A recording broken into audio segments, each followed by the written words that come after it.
ప్రభుత్వం అందిస్తున్న చౌక ధాన్య డిపోలలో రేషన్ బియ్యానికి అవ్వాతాతలు పడని కష్టాలంటూ లేవు. కూటమి ప్రభుత్వాన్ని నిజంగా తిట్టుకుంటున్నారు.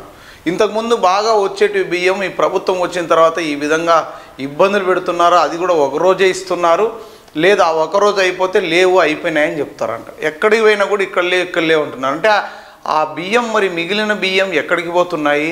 కొన్ని రకాల వస్తువులే ఇస్తున్నారంట. ప్రభుత్వం అందించే అన్ని రకాల సరుకులు కూడా ఇవ్వని పరిస్థితి.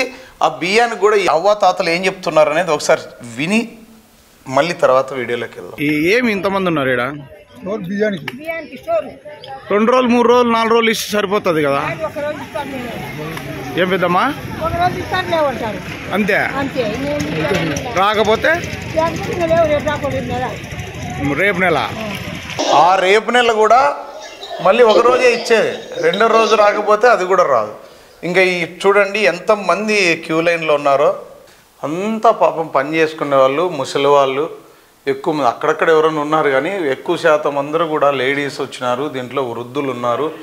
ఈ ముసలి వాళ్ళు నిలబడుకోలేక చాలామంది ప్రభుత్వం కనీసం 3 రోజులు కలెక్టర్ గారి దృష్టికి ఇప్పటికైనా కలెక్టర్ గారు దీని మీద చర్యలు తీసుకోవాలి.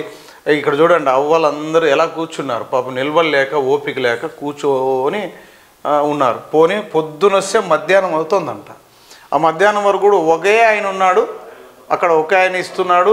ఒక్కొక్కరికి దాదాపు 10 నిమిషాల నుంచి 15 నిమిషాలు పడుతుంది. ఈ విధంగా చేస్తే కూటమి ప్రభుత్వానికి చెడ్డ పేరు రాదా? దీనిపైన తక్షణం కలెక్టర్ గారు కావచ్చు, పౌర సరఫరాల అధికారులు కావచ్చు, లోకల్ ఎమ్మెల్యేలు కావచ్చు, దీనిపైన దృష్టి పెట్టకపోతే ప్రభుత్వానికి ఖచ్చితంగా చెడ్డ పేరు వచ్చే అవకాశం ఉంది. ఇప్పటికైనా దీనివైపు ఒకసారి అధికారులు చూస్తారని ఆశిస్తున్నాం. ఈ అవ్వాతాతలు నిజంగా తిట్టుకుంటున్నారు.